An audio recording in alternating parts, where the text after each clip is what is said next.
ओम धनाय नमः। जिस तरह से कार्तिक का महीना भगवान विष्णु और माँ तुलसी जी को और सावन का महीना भोलेनाथ को समर्पित होता है, उसी तरह से मार्गशीर्ष का महीना भी भगवान कृष्ण को, माँ लक्ष्मी जी को और माँ अन्नपूर्णा को समर्पित होता है।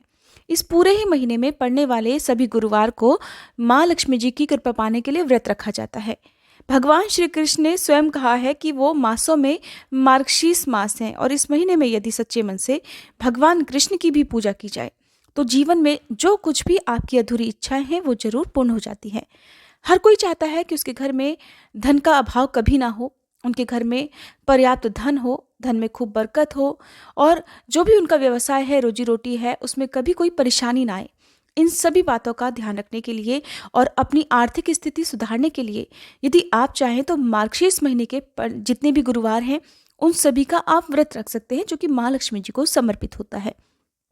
अगर आप उपवास नहीं रख पाते हैं किसी कारण से, तो भी यदि आप इस दिन नियमों का पालन करते हुए व्रत की कथा पढ़ और सुन ले तो उससे भी आपको व्रत जितना ही पुण्य की प्राप्ति हो सकती है। मार्गशीर्ष महीने में जितने भी गुरुवार पड़ते हैं उनको पूरा करने के बाद जो उस महीने का अंतिम गुरुवार होता है उस दिन उद्यापन भी किया जाता है। तो आज के इस वीडियो में मैं आपको बताऊंगी कि गुरुवार की पूजा जो माँ लक्ष्मी जी के लिए की जाती है इस महीने में वो कैसे की जाती है, कौन कौन से जरूरी नियम हैं और इस व्रत में क्या क्या आप सामग्रियों का भोग माँ को लगा सकते हैं और क्या खाकर खुद भी व्रत खोल सकते हैं। तो सबसे पहली बात तो कि ये जो महीना है इस पूरे महीने में कुछ ऐसे नियम हैं, जैसे कि आपने 4 गुरुवार व्रत रखना है तो चारों ही गुरुवार को आपको माँ लक्ष्मी जी को अलग अलग तरह के व्यंजन परोसने होते हैं, उसी को प्रसाद रूप में ग्रहण करना होता है। जैसे कि माँ लक्ष्मी जी को खीर का भोग बहुत प्रिय है तो एक गुरुवार को आप खीर का भोग माँ को लगा सकते हैं। ऐसे ही आप अगले गुरुवार को सूजी का हलवा या फिर आलू का हलवा या लौकी की खीर आदि का भोग माँ को लगा सकते हैं। तो जो भी आपकी सामर्थ्य उसके अनुसार आप चारों गुरुवार को अलग अलग तरीके के व्यंजन ही माँ को जरूर अर्पित करें। और दूसरी बात कि इस व्रत में कलश की स्थापना की जाती है, हर गुरुवार को चौकी की स्थापना की जाती है। तो जो कलश की स्थापना आप गुरुवार को करते हैं उसका विसर्जन आप अगले दिन शुक्रवार को कर सकते हैं और उसी समय आप सुबह को पूजा करके चौकी भी हटा सकते हैं।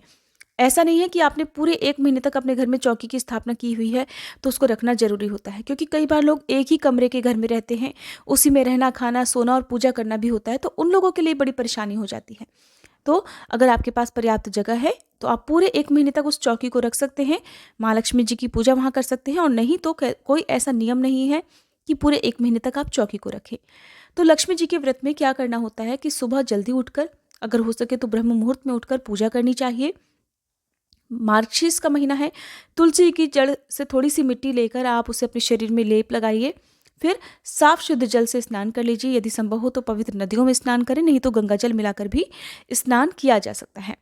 फिर हाथ में जल या पुष्प लेकर माँ का ध्यान करते हुए आपको माँ लक्ष्मी जी की मूर्ति या तस्वीर के सामने बैठकर ही व्रत रखने का संकल्प लेना चाहिए।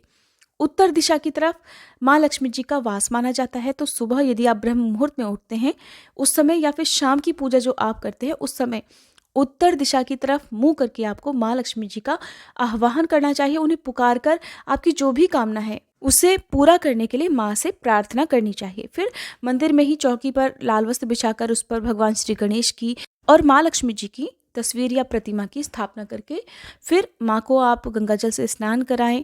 फिर आप धूप दीप जलाएं, माँ को लाल वस्त्र, लाल फूल अर्पित करें। ओम श्री महालक्ष्मी नमः और ओम धनाय नमः इन मंत्रों का जाप करते हुए आपको माँ को जो भी पूजन सामग्री है वो अर्पित करनी चाहिए। फिर व्रत की कथा पढ़ें और सुने। कभी भी कथा आपको खाली हाथ नहीं पढ़नी चाहिए, आप अपने हाथ में थोड़े से पुष्प या अक्षत जरूर रखें और कथा की समाप्ति के बाद उन्हें माँ के चरणों में अर्पित कर दें। और यदि अक्षत हैं तो उन्हें अगले दिन किसी गौ माता को खिला देने चाहिए। व्रत की कथा पढ़ने सुनने के बाद सबसे अंत में माँ की आरती करें, यदि संभव हो तो श्री सूक्त का पाठ भी आप कर सकते हैं, लक्ष्मी स्तोत्रम का पाठ आप कर सकते हैं।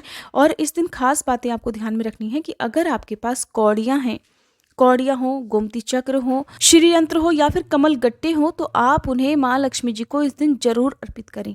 पहले से ही यदि आपके पास है तो आप उन्हें भी वापस गंगा जल से स्नान कराकर शुद्ध करके फिर उसके बाद माँ के चरणों में रख सकते हैं, क्योंकि जिस घर में कौड़ियाँ होती हैं मंदिर में या तिजोरी में, उस जगह पर माँ लक्ष्मी जी खींची चली आती हैं, उस जगह पर माँ लक्ष्मी जी का स्थायी वास हो जाता है। अगर आपके पास कौड़ियाँ या गोमती चक्र ना हो तो आप जरूर लेकर आएं और मार्गशीर्ष के महीने में यदि आप इनको लाते हैं तो उससे और भी आपको फायदा हो सकता है।